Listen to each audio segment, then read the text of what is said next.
¿Qué creen? Tengo mi presión arterial casi llegando al cielo. Pero,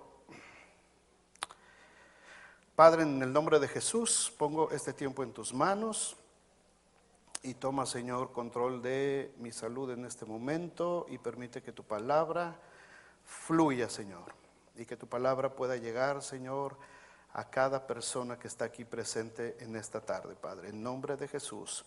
Amén. Bueno, vamos a terminar la serie Genealogías y Generaciones. Empezamos hace varias semanas, esta es la número 6, es la última, y hablamos acerca de Isaías 55:11. Isaías 55:11 dice: así será mi palabra que sale de mi boca, no volverá a mí vacía, sino que hará lo que yo quiero y será prosperada en aquello para que la envíe. Desde el principio de esta serie establecimos esta verdad, establecimos esta palabra. Todo lo que Dios ha hablado, hermanos, todo lo que Dios ha dicho en su palabra, todo lo que Dios ha prometido, se va a cumplir. Se está cumpliendo o ya se cumplió o se va a cumplir. Para Dios no hay tiempo, no hay espacio, no hay prisa. Él está cumpliendo todo lo que Él ha hablado en su palabra. Así es que a lo largo de esta serie hemos establecido el linaje de Jesús desde Adán, de acuerdo al capítulo 1 de Mateo que empezamos a ver, y hemos visto cómo a lo largo de los libros históricos del Antiguo Testamento se van trazando una serie de genealogías, registros muy completos de familias, cadenas que a veces parecen interminables, de nombres cuidadosamente registrados por los escritores bíblicos, con el único propósito. Todas estas genealogías tienen el único propósito de revelarnos la secuencia que llevará a la humanidad a conocer el camino de salvación a través de Jesucristo. Todas estas genealogías desencadenan en Jesucristo. Tuvieron que pasar casi 4,500 años y muchísimos eventos desde la promesa que Dios le dio a Adán de que vendría un libertador del pecado, porque Adán por el pecado había condenado a la humanidad a la muerte eterna. Así es que le da la promesa de que va a venir el libertador. Ahora nosotros sabemos que es Jesucristo.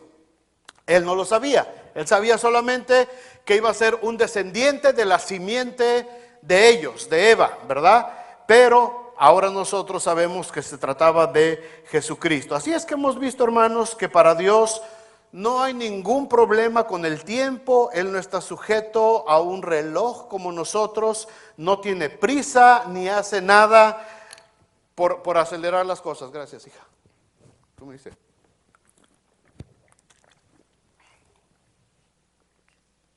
Ya.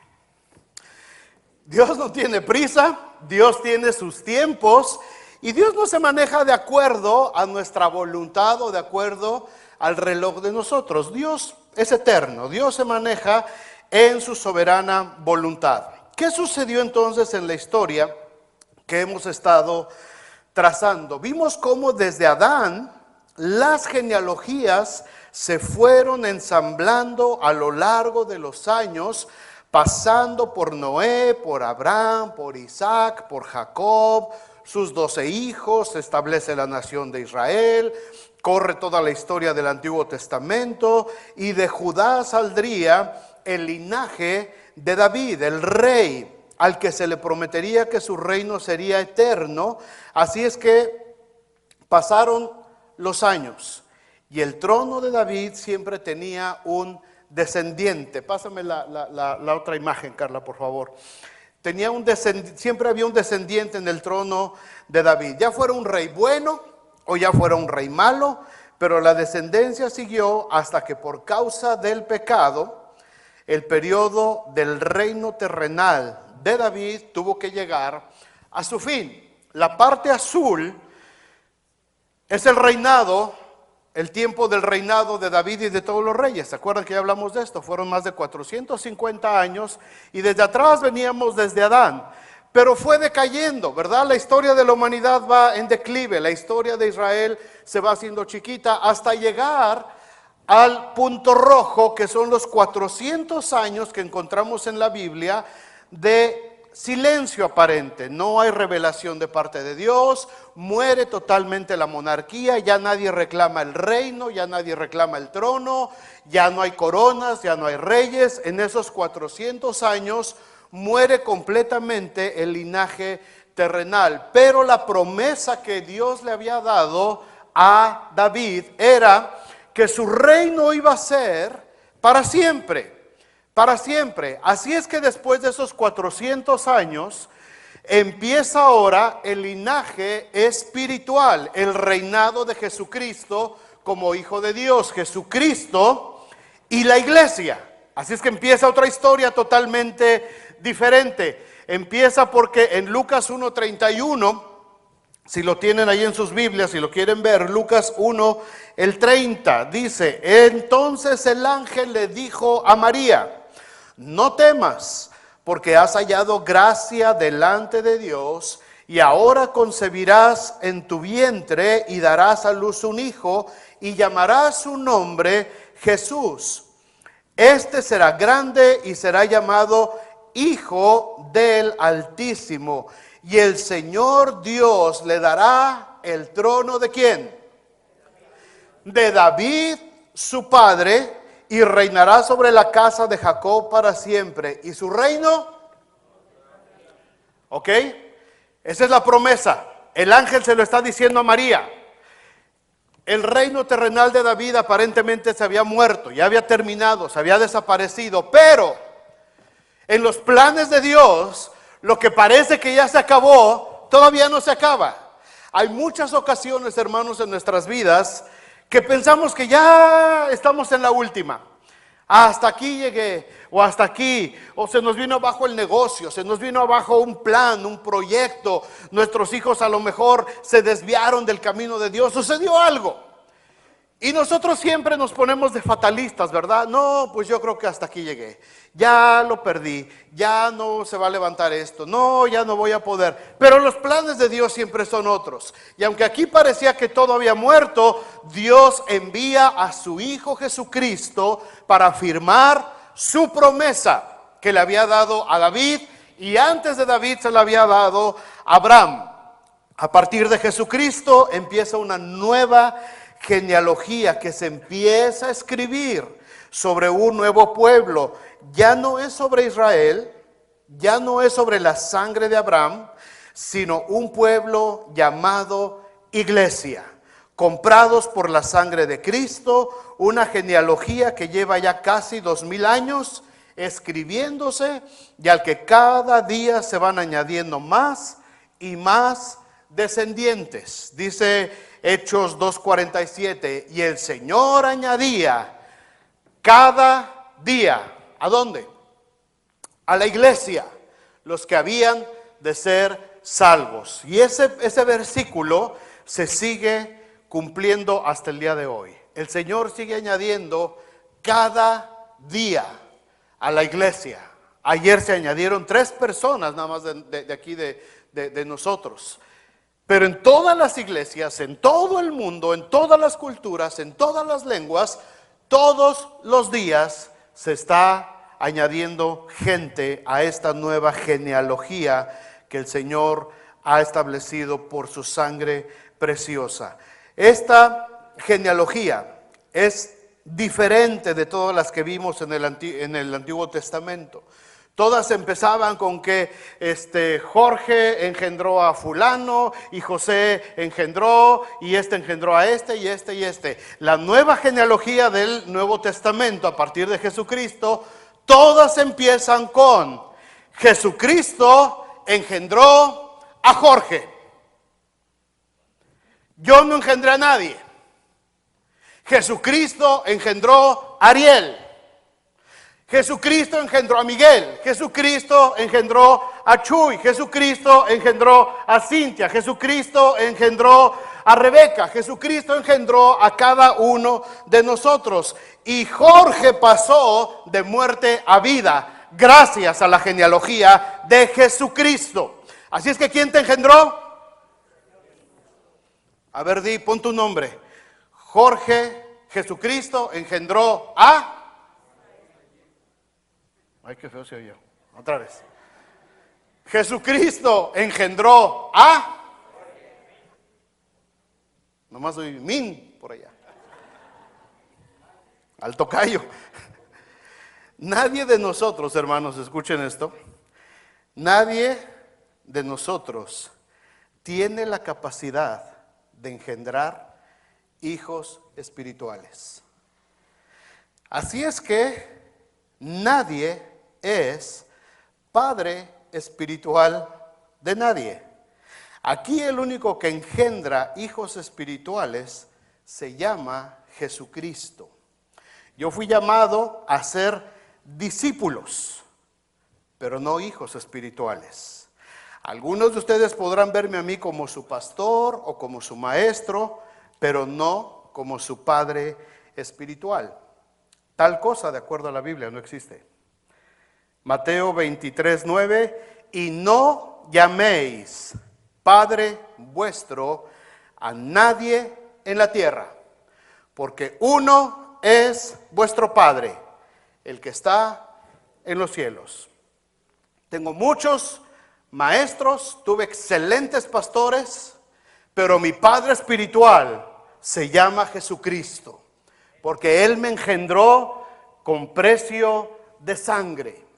Así es que si alguien aquí le tenía culto sagrado a su Padre espiritual, hágalo un ladito a sus ídolos, quite sus lugares altos y ponga a Jesucristo como su Padre espiritual. Amén. Solamente hay un Padre. Jesucristo en la gran comisión no dijo, id y reproducir hijos espirituales. Dijo, id y haced discípulos a todas las naciones. Yo fui llamado a ser discípulos. La iglesia está llamada a ser discípulos, no hijos. Yo no ando cargando hijos de nadie. Jesucristo y Dios es el que engendra espiritualmente. Pero es que es de cariño, así le digo nomás de cariño. Pues aquí ni de cariño, por favor. Si otros quieren que les digas padres espirituales, ahí te las arreglas, a mí no me inviten. El único que engendra hijos espirituales es el que tuvo la capacidad de derramar sangre inocente para poder traspasarnos su ADN espiritual puro y sin mancha. Si yo intento engendrar un hijo espiritual, voy a crear un monstruo, voy a crear un adefesio, así es que no les conviene. Yo los hago con todo gusto discípulos, les enseño, pero a nadie llames padre aquí en la tierra, porque padre solamente es uno. Así es que empieza una nueva genealogía que, a diferencia de las que vimos en las pláticas anteriores, donde todo el mundo se peleaba por el título, se mataban unos a otros, había guerras entre hermanos, uno mataba al otro para quedarse con el reino. A veces las mamás se metían de metiches como Talía, a veces hasta las abuelas se metían ahí de metiches para tratar, las tías, todo el mundo. Era una rebatinga ahí, los títulos, la corona, el reino, el trono. Pero en esta nueva generación, hermanos, de descendientes de Jesús, vemos otras características como cambios de conducta. Libertad de la opresión espiritual, victoria en las tribulaciones, perdón, amor, entrega, sacrificio por la obra del nuevo reino que Dios ha establecido por Jesucristo. Y la historia se sigue tejiendo. En los apóstoles Pedro, Juan, Santiago, Felipe, Pablo, en los discípulos que le siguieron después de que murieron todos los apóstoles de Jesús, que fueron llevados ya con el Señor, siguieron lo que se conoce como los padres de la iglesia: Irineo, Ignacio, Justino Mártir, Policarpo, Agustín de Hipona, Crisóstomo, muchísimos más. Les suena nombre de santos, ¿verdad? Pero no es que después ya se desvirtuó el asunto y los pusieron como santos, pero ellos fueron los padres de la iglesia. Después de que muere el último discípulo de Jesucristo, el apóstol Juan, se levanta una nueva generación de líderes en la iglesia cristiana que llevan adelante el evangelio. Así es que la historia sigue creciendo, hermano, va avanzando por los siglos, por las diferentes culturas, por todos los rincones del mundo, y la genealogía de Jesucristo sigue creciendo, creciendo y creciendo hasta llegar a nuestros días. Nosotros seguimos siendo engendrados por la misma simiente que golpeó la cabeza de la serpiente en la cruz del Calvario. ¿De quién fuimos engendrados? De Jesucristo. ¿Quién es el que te engendró? Jesucristo engendró a... Jesucristo engendró a Jorge. Jesucristo engendró a Rosy. Jesucristo engendró a Elvira. Jesucristo engendró a José. A todos los Joséses que están aquí. Jesucristo engendró a cada uno de nosotros a través de su sangre preciosa. Así es que la nueva genealogía, hermanos, se sigue escribiendo. Se sigue escribiendo. Esto suena muy bonito, pero ¿qué garantías nos da la palabra de Dios de que esto es verdad? De que mi fe descansa en buen lugar, de que yo soy parte de esta maravillosa historia. Déjenme darles 3 escrituras rápidamente que nos van a servir como una poderosa ancla de nuestra fe para terminar esta serie de estudios. 3 escrituras. Si traen sus boletines ahí, apúntenlo en una libretita o donde quieran. Son escrituras que les van a hacer mucho bien tenerlas constantemente en su mente. Primero es Juan 1:11.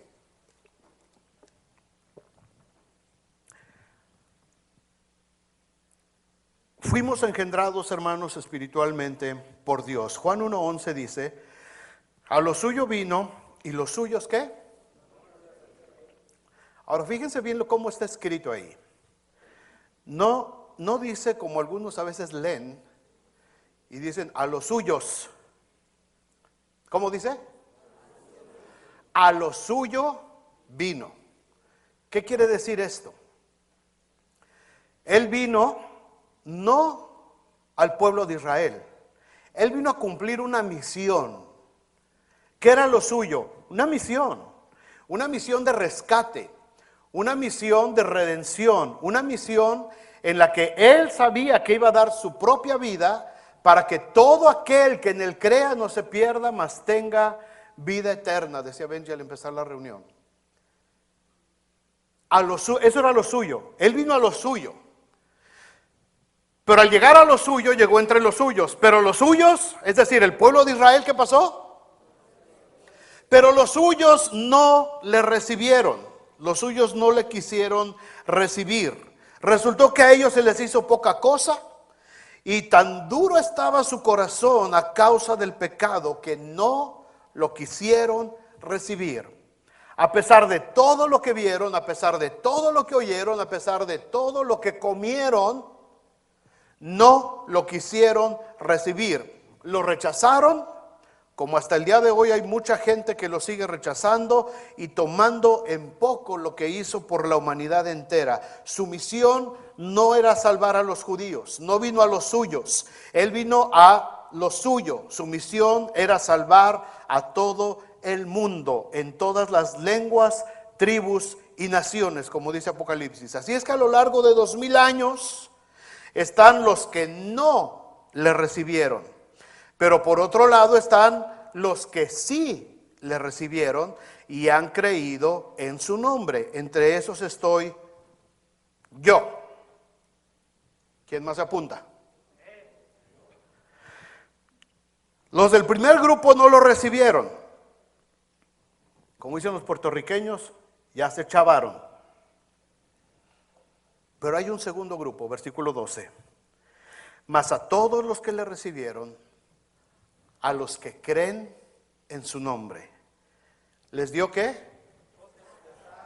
De ser hechos hijos de Dios. Los que estamos en este segundo grupo, empezamos a estar dentro de la genealogía de Jesucristo. Se nos ha dado la potestad, es decir, el poder o el derecho legal de ser ahora hechos hijos de Dios. En otras palabras, Del material que ya estamos hecho, barro, para hablar bíblicamente, órganos, piel, tejidos, sistemas y demás, células, dendritas, axones, para hablar en términos que Paul me entienda, moléculas y hígado, riñones, en fin, del material que ya estamos hechos, de lo que éramos antes, ya no somos, porque ahora somos nuevas criaturas. Me hicieron de nuevo. ¿Para qué? Efesios 2:10 dice, porque somos hechura suya, creados en Cristo Jesús para buenas obras, las cuales Dios preparó de antemano para que anduviésemos en ellas. ¿Somos qué? A los que creen en su nombre les dio el derecho especial de ser hechos, no de ser llamados.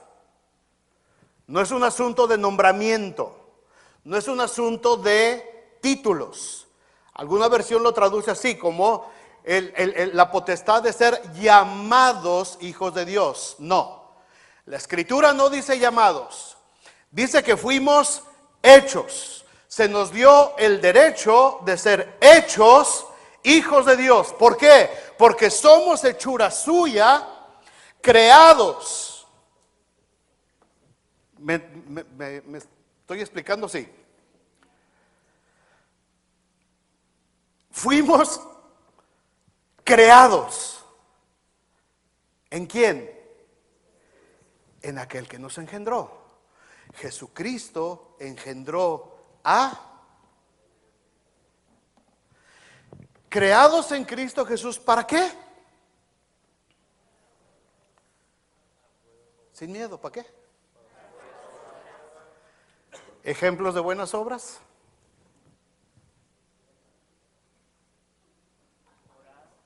Orar es una buena obra. Perdonar es otra buena obra. Amar. Buenos esposos. Para obedecer. Para servir. ¿Qué otra buena obra? Para honrar al Señor. Para guiar a otros. Para compartir las buenas nuevas. ¿Qué otra buena obra? Para ayudar. ¿Para qué más? Para edificarnos. ¿Para qué más? Para hacer luz, para predicar el Evangelio. Y podemos seguir toda la tarde enumerando las buenas obras, las cuales Dios preparó. ¿Cuándo? ¿Para qué les gusta de antemano? El año pasado.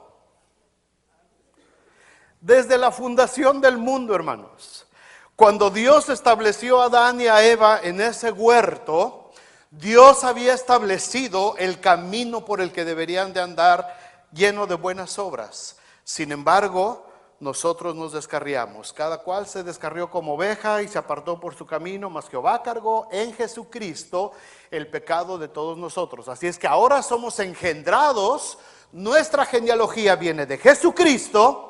Y tenemos la autoridad espiritual de ser una nueva creación. Pero no solamente para decir, yo ya soy una nueva criatura. No, si ya eres una nueva creación, es porque vas a caminar en medio de las buenas obras, las cuales Dios había predestinado desde la fundación del mundo. Ya estaban preparadas para nosotros. El versículo 13 nos da el acta de nacimiento, Juan 1:13. Esa es tu acta de nacimiento espiritual. Apúntala, grábatela, hazle un marco si quieres en tu casa. Los cuales no son engendrados de sangre, ni de voluntad de carne, ni de voluntad de varón, sino de ¿quién? ¿Quién te engendró? ¿Hijo de quién eres? De Dios. Si está aquí tu papá, no se enojen, hermanos. Humanamente somos hijos de nuestros padres terrenales, bendito sea Dios por ellos. Pero ahora yo he sido una nueva criatura. He sido engendrado por Jesucristo. He sido engendrado no por voluntad de varón ni de carne, sino por la sangre preciosa de Jesucristo, que me ha hecho acepto en el amado. Ahora yo soy nueva criatura y he sido creado para las buenas obras, las cuales Dios preparó de antemano, antes de la fundación del mundo, los cuales no son engendrados de sangre, ni de voluntad de carne, ni de voluntad de varón, sino de Dios. Jorge ha sido engendrado de sangre, no ha sido engendrado de sangre, ni de voluntad de carne, ni de voluntad de varón, sino de Dios. José no ha sido engendrado de sangre, ni de voluntad de carne, ni de voluntad de varón, sino de Dios. Todos los Joséses que haya por aquí. Raúl no fue engendrado de sangre, ni de carne, ni de voluntad de varón, sino de Dios. Ese es mi acta de nacimiento. Ahí está el certificado donde Dios me está haciendo una nueva criatura. Dios me hizo una nueva creación. Segunda Escritura, que afirma nuestra genealogía espiritual. Lo que fue, ya no es. Y lo que ahora es, será eternamente. Esta no es la Escritura, esto es un dicho mío. Ahorita les digo la Escritura. ¿A poco alguien por ahí dijo, ay, eso está en Hebreos? No, esa me la acabo de inventar yo. Lo que fue, ya no es. Y lo que ahora es, será eternamente. Tu genealogía humana, por mucha alta sociedad que haya sido, ya no es. Y lo que ahora eres como hijo o como hija de Dios, lo que ahora eres como hijo o hija de Dios, será por toda la eternidad. Pablo lo dijo de esta manera en Filipenses 4:4. Aunque yo tengo también de qué confiar en la carne, dice el apóstol Pablo. Si alguno piensa que tiene de qué confiar en la carne, yo más. Es decir, si alguien tiene de qué presumir, si alguien aquí se siente muy de la alta sociedad, de la high society, aquí yo vengo de Abolengo, hijo de Marqués, hijo de Marqués de la Sal, fue mi tatarabuelo, o sea, de donde vengas. Dice Pablo, si alguien tiene algo en que confiar en la carne, yo tengo más. Circuncidado al 8º día, del linaje de Israel. ¿De dónde? Esta es la única genealogía que se encuentra en el Nuevo Testamento, aparte de las genealogías de Jesucristo en Mateo y en Lucas. Nadie más menciona su genealogía. Pedro, ¿de qué tribu era? ¿Sabe? Juan, Santiago, Bernabé, Felipe, Tomás, Judas, el otro Judas, Mateo. ¿De qué tribus eran ellos? ¿Cuál era su linaje? No se sabe. ¿Por qué? Porque en el nuevo reino de Jesucristo ya no tiene importancia de dónde vienes. Pablo es el único que menciona: si alguien tiene de qué gloriarse en la carne, yo tengo más. Circuncidado al 8º día, del linaje de Israel, de la tribu de Benjamín, sí señor. Es decir, vengo de Judá, no vengo del reino del norte, vengo del reino de Judá, de donde salió la casa de David, de la tribu de Benjamín. Además soy hebreo. ¿Qué hubo? ¿Qué hubo? En cuanto a la ley, fariseo. Sigue. En cuanto a celo, ¿qué? O sea, este era judío, pero judío.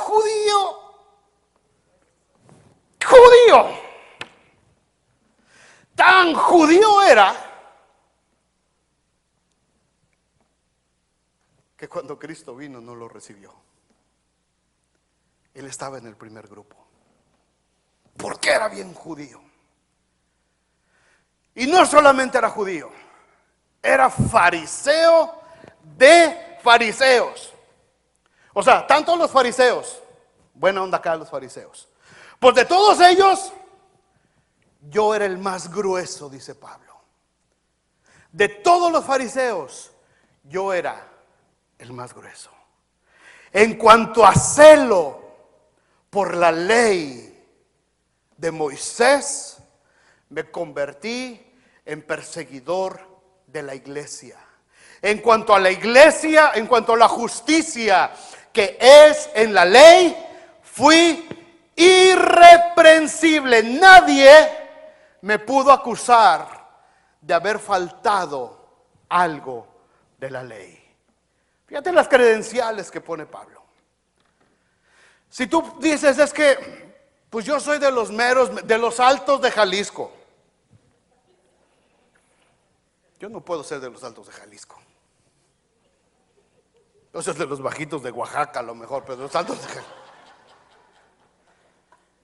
Es que yo vengo de los García. Ah, pues yo también soy García. ¿Tú de qué García eres? No, de los de acá, de arribita, de acá. No, no, esos no. Los García son los de Nuevo León. Es más, de los González, Garza y García de los García. Señor. Y a veces así vivimos. Ponemos nuestras credenciales de lo que nosotros fuimos antes de conocer a Cristo. Pero el versículo 7 lo cambia todo. Pero cuantas cosas eran para mí ganancia, las he estimado ¿qué? Como pérdida. ¿Por qué? Por amor de Cristo. No me importa ser hebreo. No me importa si vengo de la tribu de Benjamín o de Judá o de Neftalí o de Zabulón o de Leví. Lo que me importa ahora es el amor que Cristo tuvo para engendrarme y para hacer de mí una nueva creación. Es lo único que me importa. Es lo único que me da vida. Es lo único que ahora me mueve. No es lo que yo era. No es lo que yo decía que era. No es que yo era un hombre millonario, yo era un hombre rico, yo era un hombre de influencia, yo era acá, yo era Juan Camaney. Eso no sirve de nada. Todo lo que era lo tengo como pérdida gracias al amor de Jesucristo. Y ciertamente, dice el 8, aún estimo todas las cosas como pérdida por la excelencia del conocimiento de Cristo Jesús mi Señor, por amor del cual lo he perdido todo y lo tengo. ¿Sabes lo que estaba diciendo Pablo? ¿Sabes cuando sus compañeros del Sanedrín, que era la corte de fariseos, escucharon estas palabras? Lo que pensaron de Pablo, cuando dice que todo eso lo tenía por basura. ¿De qué tienes de qué gloriarte en tu vida antes de conocer a Cristo? ¿Quién eras? ¿Qué tenías? Y no solamente estoy hablando de títulos o de posiciones acá arriba, también abajo.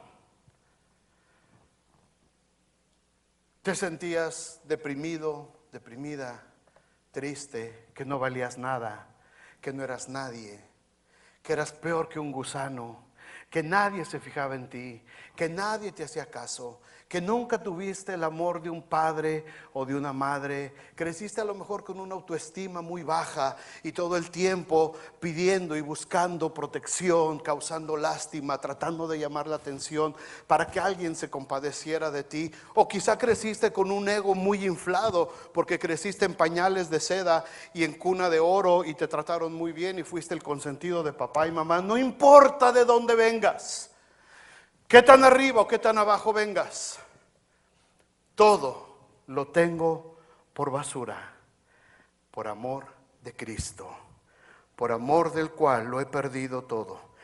Esta declaración de Pablo, hermanos, representa un paralelismo de dos vidas que se desarrollan al mismo tiempo.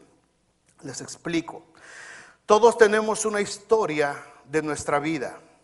Nacimos de nuestros padres terrenales, tenemos hermanos, hemos hecho una vida, muchos, gran parte de su vida en un país extranjero.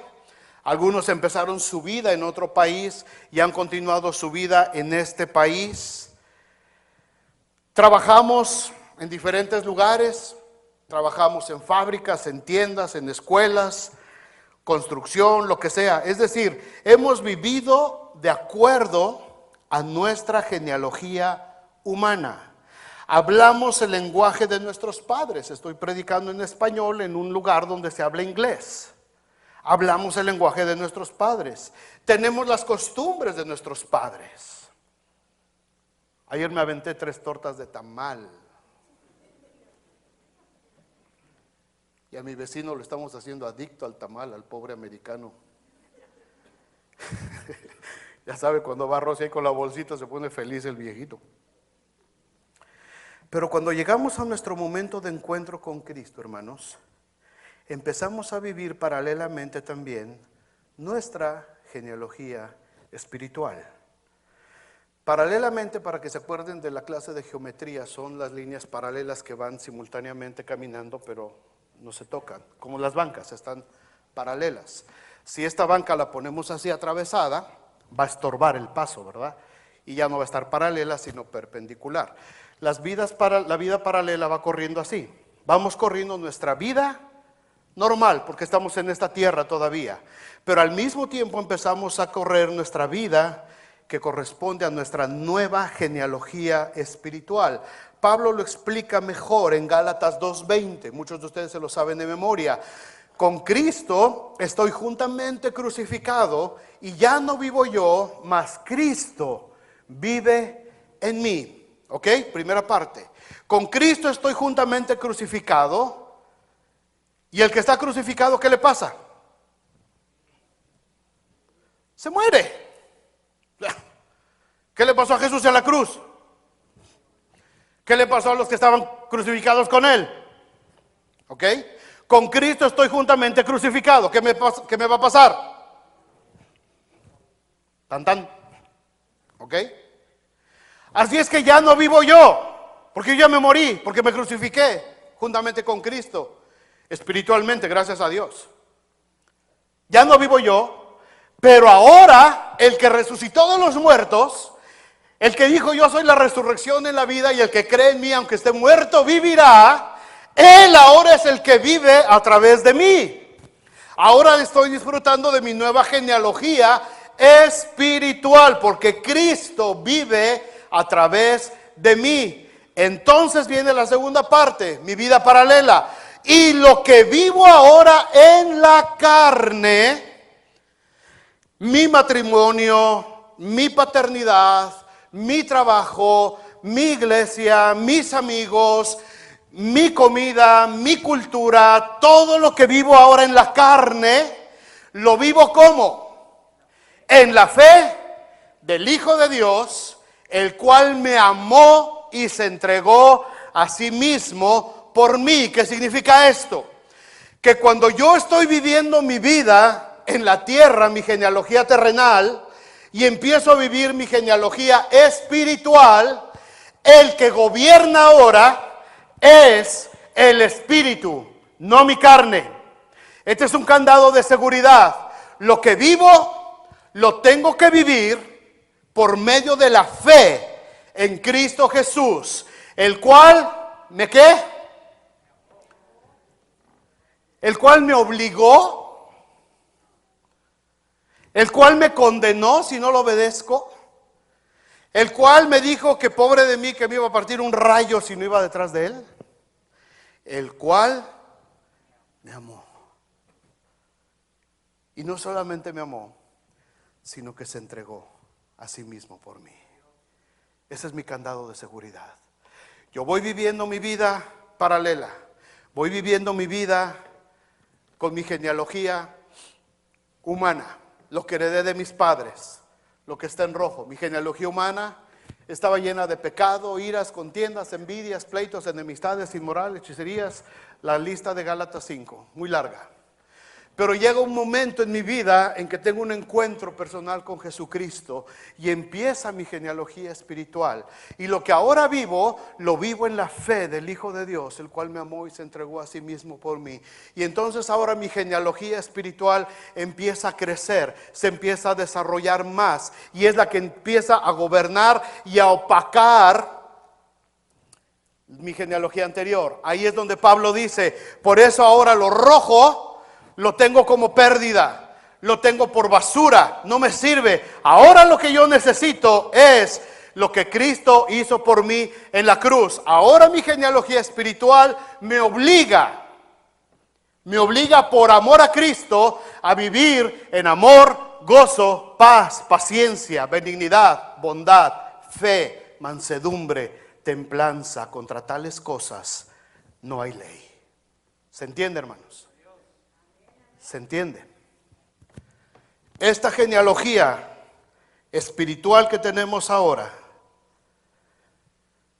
gobierna a la que teníamos antes de Cristo. Todo lo tengo por basura con tal de ganar la excelencia del conocimiento de Cristo. Todo lo que hagamos en nuestras vidas, hermanos, tiene que ir dirigido por la voluntad de Dios y no por nuestra vieja genealogía, hasta que podamos decir, como dijo Pablo en Filipenses 1:21, porque para mí el vivir es Cristo y el morir es ganancia.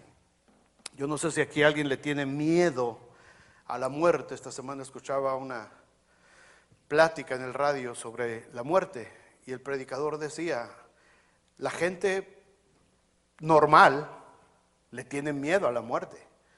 Dice, a veces los cristianos nos queremos ser los muy bravitos y muy valientes y no, ya para mí el vivir es Cristo, el morir es ganancia. Pero ya que estás a la hora, ya que estás en la camita ahí y sabes que vas a marchar, dice, no todo el mundo está tan tranquilito, porque es un paso que no conocemos, es algo desconocido para nosotros, no sabemos qué va a suceder. Súmale si a eso estás en una etapa de dolor físico. O sea, dice, todo el mundo tenemos miedo a la muerte. Y el que diga que no, es porque nunca la ha visto de cerca. Pero el día que la veas cerca, verás si no te pones tan bravito. Y Pablo lo dijo de esa manera, ¿no? Para mí el vivir es Cristo, el morir es ganancia. Y ya cuando estuvo cerca de morir, van a ver lo que dijo después. Pero no es fácil tener a la muerte por poca cosa, ¿verdad? Yo a veces bromeando en la casa cuando le he dicho a Rosy, le digo, híjole, ahora sí ya creo que este año no cargo a los peregrinos. Dice, no, ni digas eso, se enoja, me regaña. Le digo, ¿por qué? Le digo, me tengo que ir. Y si me voy, pues a gusto con el Señor. Ahí te consigues saber quién te mantenga, porque yo ya no. Seguro no te voy a dejar. Para que venga otro y goce, no.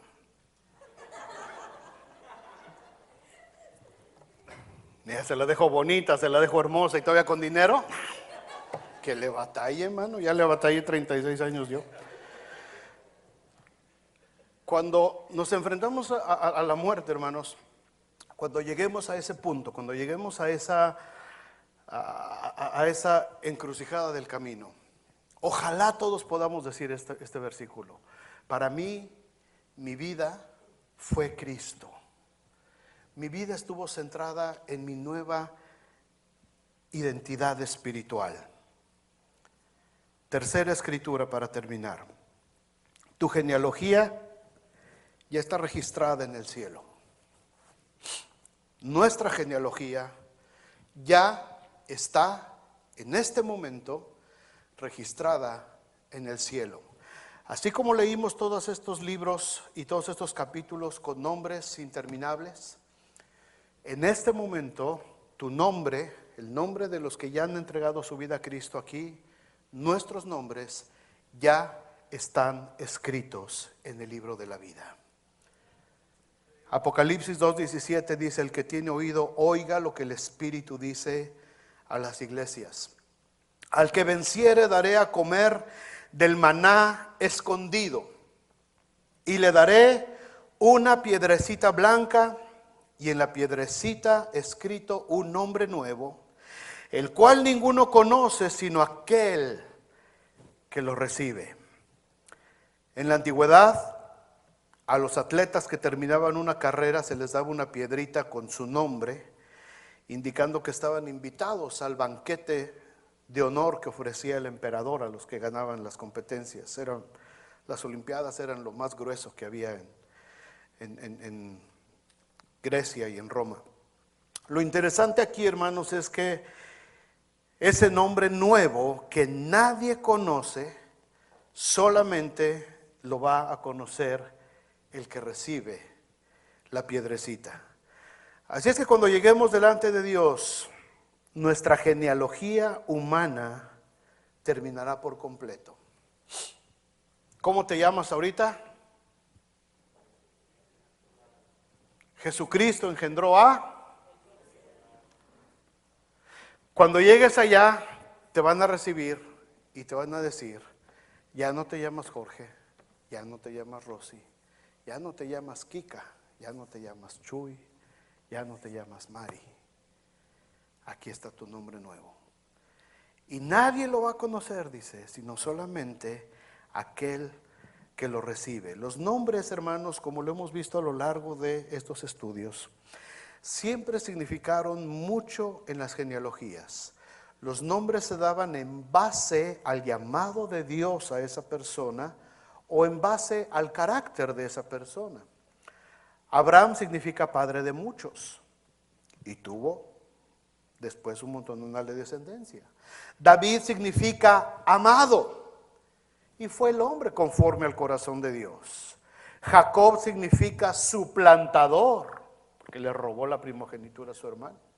Y el nombre Jacob significa suplantador. Pero le cambian el nombre y le ponen Israel, que significa el que pelea con Dios. Daniel, Dios es mi juez. Ezequiel, Dios fortalecerá. Y luego en el Nuevo Testamento vemos a Jesús también dándole nombres a sus nuevos seguidores. Simón, hijo de Jonás, ahora te vas a llamar Pedro. ¿Y qué significa Pedro? Piedra. Y qué gacho, Señor. Lo bueno que llegando al cielo a Pedro le cambiaron otra vez el nombre. Le pusieron algo más suavecito, ¿no? Saulo de Tarso, el poderoso. Ya no te vas a llamar Saulo. Te vas a llamar Pablo, Paul. ¿Sabes qué significa tu nombre, Paul? Pequeño. Saulo de Tarso. ¿Te crees muy grande? ¿Te crees muy poderoso? ¿Te crees muy porque arrastras a la iglesia a la cárcel? Ahora te vas a llamar pequeñito, Pablo. ¿Qué nombre nuevo nos espera, hermanos, ahora que hemos sido engendrados espiritualmente por Jesús? No lo sé, no lo sé. Lo único que sí sé es que ese nombre va a reflejar mi carácter y mi trabajo para ser un digno discípulo de Jesús. Al igual que lo han sido millones de cristianos, hombres y mujeres, no engendrados por carne ni por voluntad de varón, sino de Dios. Hombres y mujeres que han dado hasta sus propias vidas para que este reino eterno que le fue prometido a David y se confirmó en Jesucristo sea extendido por todas las naciones. Esa piedrecita blanca se le va a dar al que venciere, al que termine la carrera, al que pueda decir como Pablo antes de morir en 2 de Timoteo 4:7, he peleado la buena batalla, he acabado la carrera, he guardado la fe. Por lo demás, me está guardada la corona de justicia, la cual me dará el Señor juez justo en aquel día. Y no solamente a mí, sino también, ¿a quién? ¿A quién? A Jorge. ¿A quién? ¿A quién? Sin miedo. ¿A quién? Vamos a tener esa corona de la vida. Pero tenemos que acabar la carrera, mis amados hermanos. Tenemos que terminar la carrera. La piedrita se le daba a los que terminaban la carrera. Los que a media carrera desistían, los que a media carrera se daban por vencidos y se apartaban del camino, no se les daba piedrecita. Pero todos los que fuimos engendrados por Dios, los que somos engendrados por sangre de Jesucristo, tenemos que acabar la carrera. Y cuando acabemos nuestra vida paralela en esta tierra y podamos decir: he acabado la carrera, he guardado la fe y estoy a punto de ser sacrificado, dijo Pablo. Por lo demás, me espera la corona de justicia que el Señor me dará en ese precioso día cuando llegue con Él. Yo no sé quién va a acabar la carrera aquí. Yo no sé si yo mismo voy a terminar la carrera. No lo sé. No lo sé. Lo único que sé, hermanos, es que así será la palabra que sale de la boca del Señor. No volverá a Él vacía. Y si el Señor dice que ahora nosotros somos una nueva creación, yo lo creo. Si la Biblia dice que ahora yo tengo una nueva identidad, yo lo creo. Si la Biblia ahora dice que soy hechura de Dios según Cristo, yo lo creo. Si la Biblia dice que debo de caminar en el camino de las buenas obras preparadas para mí desde antemano, yo lo creo. Si la Biblia dice que un día recibiré la corona incorruptible de gloria, yo lo creo. Porque Dios lo dijo, Dios lo estableció y Dios lo va a cumplir. Pésele a quien le pese. Y el que lo quiera creer, créalo. Y el que quiera ser del grupo de los que no le recibieron, quédese en ese grupo. Pero los que le recibieron, los que creen en su nombre, les dio el poder de ser llamados hijos de Dios. Vénganse, hermanos de alabanza, por favor. Mientras llega ese glorioso día, mientras llega ese hermoso día, seguiremos trabajando para el Señor, hermanos. Seguiremos sirviendo al Señor, cada uno de nosotros. Seguiremos estableciendo el reino de Dios. Seguiremos esforzándonos porque el reino de Dios se establezca en el lugar donde Dios nos puso a hacer luz en medio de las tinieblas. Mientras llega ese día, seguiremos amando al Señor. Seguiremos teniendo el amor de Dios como norma de fe en nuestras vidas. Y mientras llega ese día, tenemos que seguir luchando por esta generación. Tenemos que seguir luchando, hermanos, por esta generación, por ellos. No nos cansemos, no desistamos. No nos hagamos a un lado del camino. No nos quitemos, porque esta generación necesita fundamentos fuertes. Necesita padres comprometidos con su nueva genealogía espiritual. Ustedes padres, nosotros padres, no vamos a transferir el ADN de Jesucristo a nuestros hijos, no. Jesucristo se los va a dar a ellos. Nosotros les vamos a enseñar el camino. Yo le voy a enseñar, como le enseñé a mis hijas, este es el camino, mija. Este es el camino. Tienes que encontrarte con Jesucristo en un punto de tu vida, cuando tú lo decidas. Gracias a Dios lo decidieron desde chiquitas las dos. Y ahí están. Pero yo no las engendré espiritualmente. Yo no soy su padre espiritual. Ahora yo soy su pastor y soy su papá. Pero su padre espiritual se llama Jesucristo. El padre espiritual de tus hijos, de estos chicos, se llama Jesucristo.